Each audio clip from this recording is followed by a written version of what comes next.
Good evening, everybody. It's been a while since I've done one of these lives, but I wanted to hop on for a few minutes just to kind of go over some of the things that are going to be happening at Lifeline Baptist Church effective this coming Sunday in response to the governor's changing of the occupancy limit for churches, along with many other businesses, from 40% down to 25%.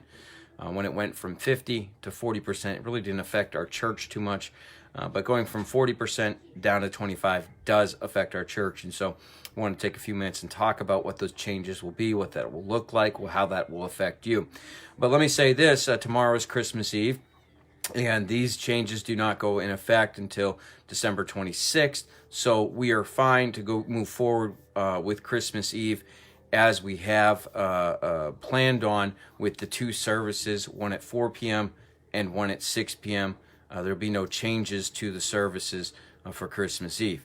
But with the changes to services on Sunday, there definitely will be some changes, and I want to begin to go over those with you. So the first change is this. I want to talk about the things that will not be happening. We will no longer be having nursery available. We also will not be having any children's programs available. So there will be no Sunday school. There will be no children's church. There will be no master clubs. I'll say more about that in a minute. There will be no teen class on Sunday nights at 6 p.m. There will be no choir. So thus no choir practice and no choir. Choir will sing for Christmas Eve, and that'll be it for the immediate future.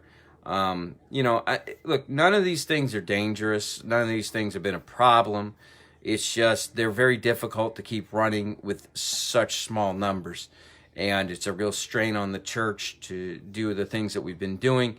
To lower our numbers and keep running these ministries is just not realistic. So we'll be temporarily suspending these ministries.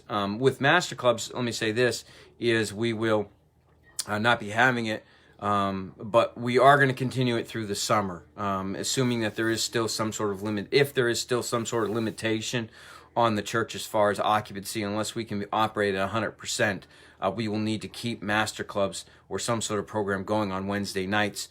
And so the plan was foreseeably to have Master Clubs operating through the summer.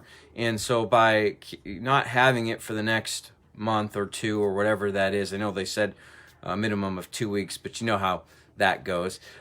We can anticipate it being longer than 2 weeks. I know I am. And I'm really looking at it more like a month or two that things will be the way that I'm describing now. And so we'll run Master Clubs through the summer, and so everybody will be caught up and be able to have the program once we can run it in a more effective way. Now, those are things that are not happening. Let me tell you about what will be happening. We are going to be having 3 services on Sunday morning, all right?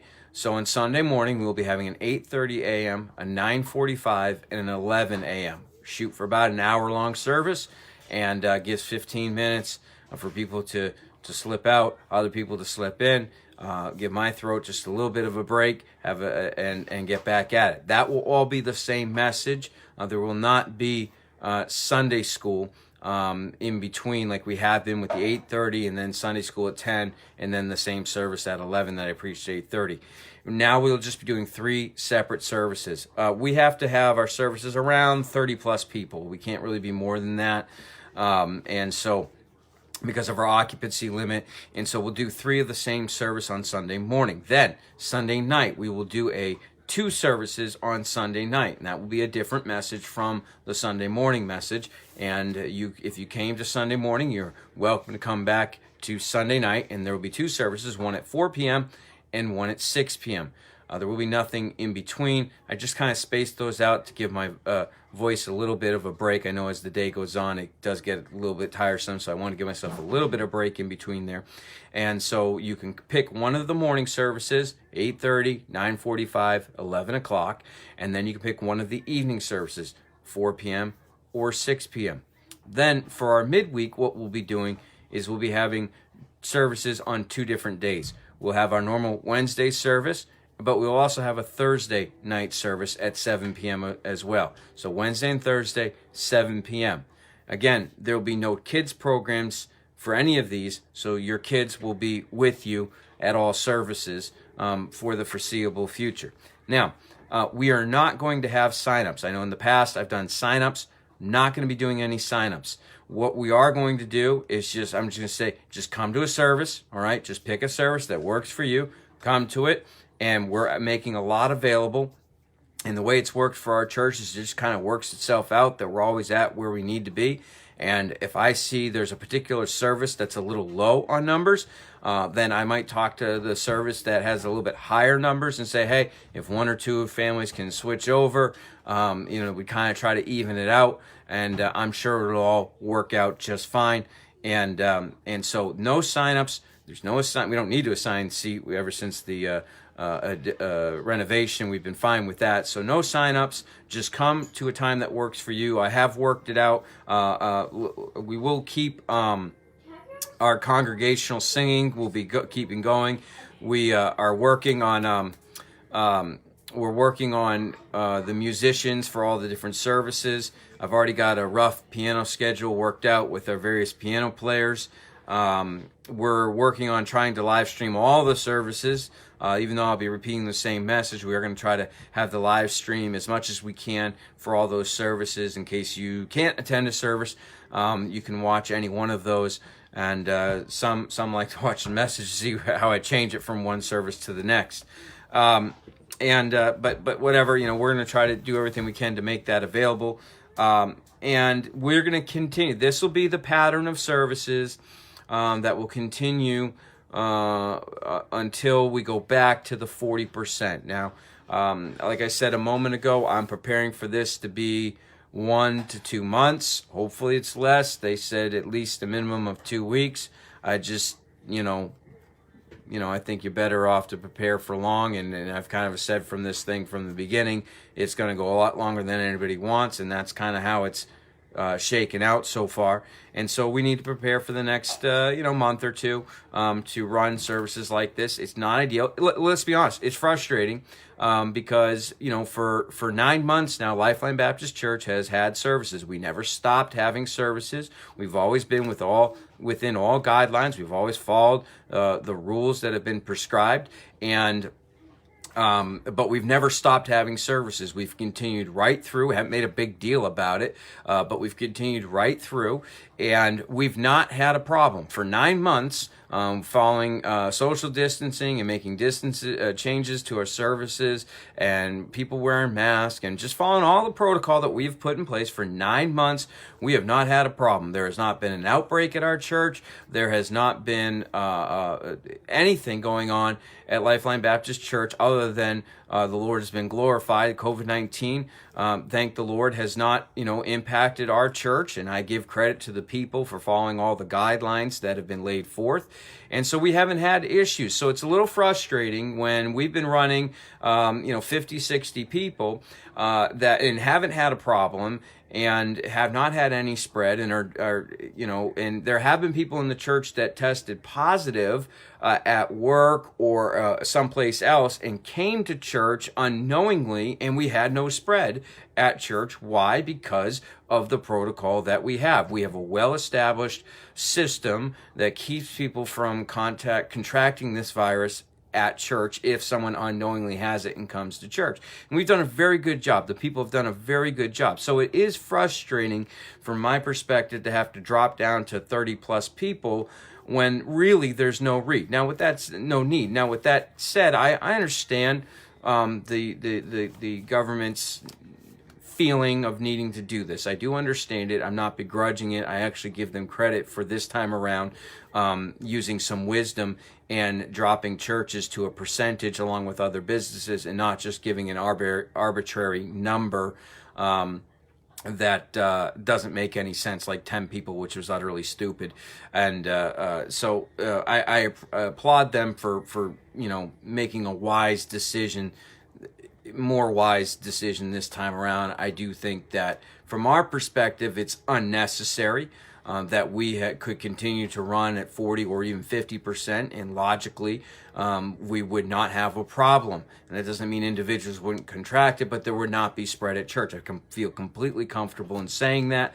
However, to be a positive testimony to our community, and we are going to abide by it because I think it's what's best for the reputation of Lifeline Baptist Church, as I'm well aware. If you don't follow the guidelines, yes, we could argue what legally we could or whatever do.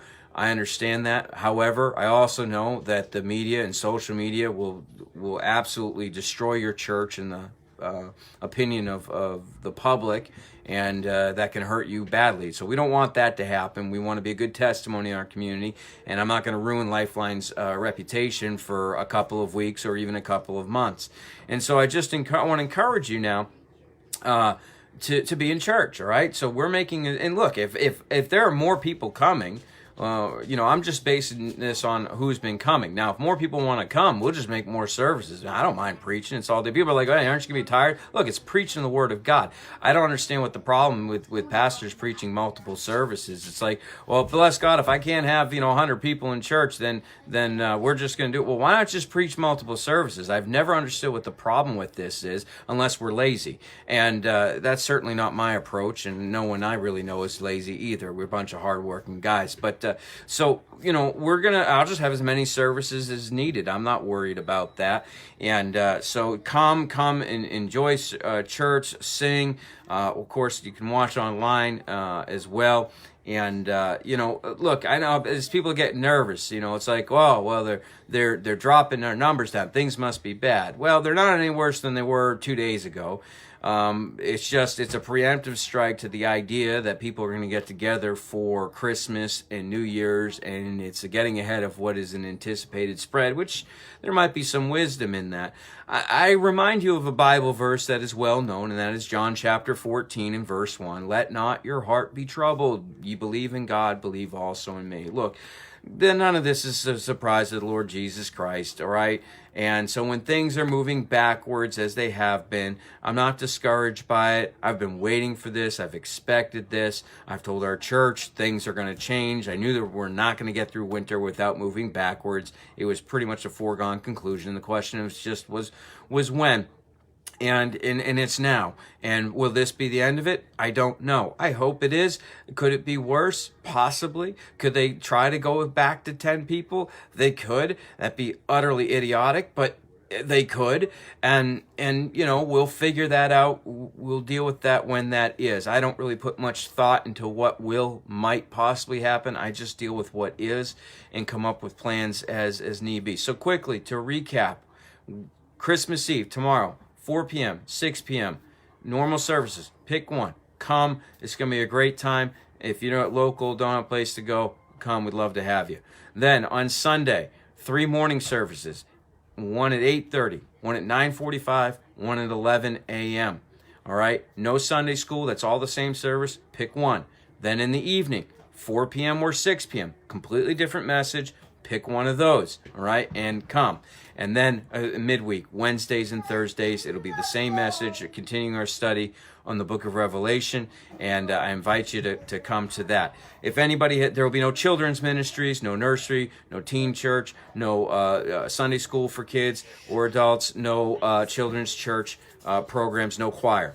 If anybody has any questions for me, feel free to reach out to me, and we'll make do or I'll try to answer those questions as best I can. And in the meantime, we're just going to make do. We're going to love Jesus. We're going to worship Him, and so come and worship God with us. If you're not local, we'd love to have you tune in online for one of our many, many services that we'll be having.